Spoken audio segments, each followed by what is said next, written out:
జగన్ కీలక నిర్ణయం తీసుకోబోతున్నారట.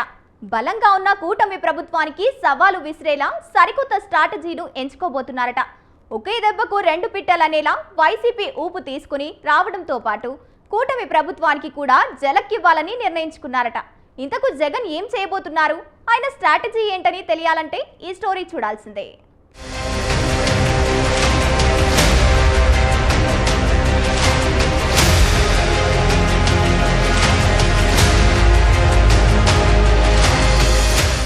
వైసీపీ అధినేత కూటమి ప్రభుత్వానికి జలక్ ఇవ్వబోతున్నారా? పులివెందుల నియోజకవర్గ ఎమ్మెల్యేగా రాజీనామా చేసి ఉప ఎన్నికల్లో గెలిచి రాష్ట్రంలో ప్రభంజనం సృష్టించాలని అనుకుంటున్నారా అంటే ప్రస్తుతం రాజకీయ వర్గాల్లో అదే చర్చ జరుగుతుంది. వైసీపీకి ప్రతిపక్ష హోదా ఇవ్వలేదన్న సానుభూతి, ప్రభుత్వంపై వ్యతిరేకత ఉందన్న సందేశాన్ని ఈ ఉప ఎన్నిక ద్వారా ప్రజల్లోకి తీసుకువెళ్లాలని జగన్ భావిస్తున్నారట.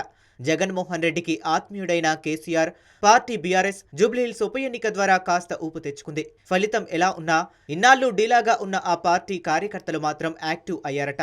ఒక విధంగా జూబ్లీహిల్స్ ఉప ఎన్నిక బీఆర్ఎస్ పార్టీకి టానిక్ లాగా పనిచేసింది. అందుకే ఇప్పుడు వైసీపీ కూడా అలాంటి సందర్భాన్ని సృష్టించుకోవాలని భావిస్తుంది. వాస్తవానికి వైఎస్ఆర్ కాంగ్రెస్ పార్టీ ఈ ఉప ఎన్నికలతోనే ఎక్కువగా రాజకీయ ప్రయోజనం పొందింది. వైఎస్ఆర్ కాంగ్రెస్ పార్టీని ఏర్పాటు చేసినప్పుడు జగన్మోహన్ రెడ్డికి అడ్డంగా దాదాపు 15 మంది కాంగ్రెస్ ఎమ్మెల్యేలు రాజీనామాలు చేశారు. అప్పట్లో కేంద్రంతో పాటు రాష్ట్రంలో కాంగ్రెస్ అధికారంలో ఉన్నా సరే ఉప ఎన్నికల్లో సత్తా చాటింది వైఎస్ఆర్ కాంగ్రెస్ పార్టీ. 2024 వరకు ఆ పార్టీకి తిరుగులేని పునాదులు వేసింది. ఆ ఉప ఎన్నిక ఫలితాలే అని ఎవరైనా చెప్తారు. ఇప్పుడు కూడా అలాంటి ఉప ఎన్నిక వస్తే తప్పకుండా వైఎస్ఆర్ కాంగ్రెస్ పార్టీకి ప్లస్ అవుతుందని రాజకీయ విశ్లేషకులు భావిస్తున్నారు.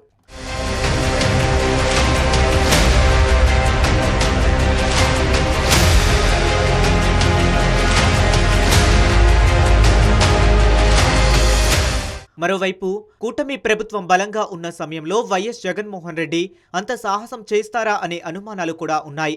టీడీపీ హయాంలో జరిగిన నంద్యాల ఉప ఎన్నిక, వైసీపీ హయాంలో జరిగిన ఉప ఎన్నికల గురించి జగన్మోహన్ రెడ్డికి తెలియంది కాదు. అధికార పార్టీని ఢీకొట్టి వెళ్లాలంటే అంత ఈజీ కాదు. పైగా కేంద్రం నుంచి పూర్తి సహకారం అందుతున్న వేళ చంద్రబాబును నేరుగా ఎదుర్కొనే సాహసం జగన్ చేస్తారా అన్న చర్చ కూడా జరుగుతుంది. మొత్తం 11 స్థానాల్లో రాజీనామాలు చేసి ఉప ఎన్నికలకు వెళితే ఎన్ని గెలుస్తాయో తెలియని పరిస్థితి. పైగా ఇతర వైసీపీ ఎమ్మెల్యేలు రాజీనామాలకు సహకరిస్తారా లేదా అన్న అనుమానాలు కూడా ఉన్నాయి.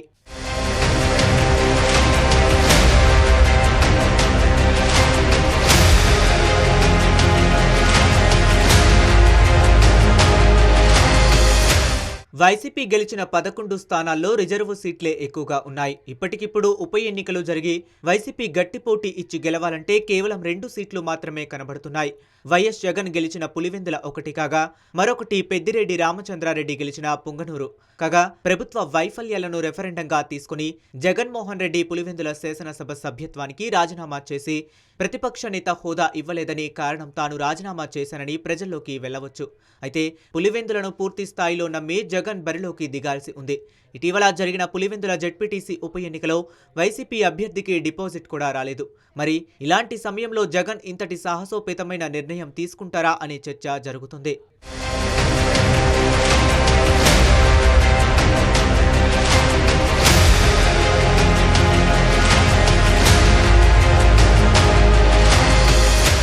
జగన్ రాజీనామా చేసి పులివెందులకు ఉప ఎన్నిక వస్తే ఆయన్ను ఓడించడానికి కూటమి పార్టీలు అన్ని శక్తులు ఉపయోగిస్తాయి.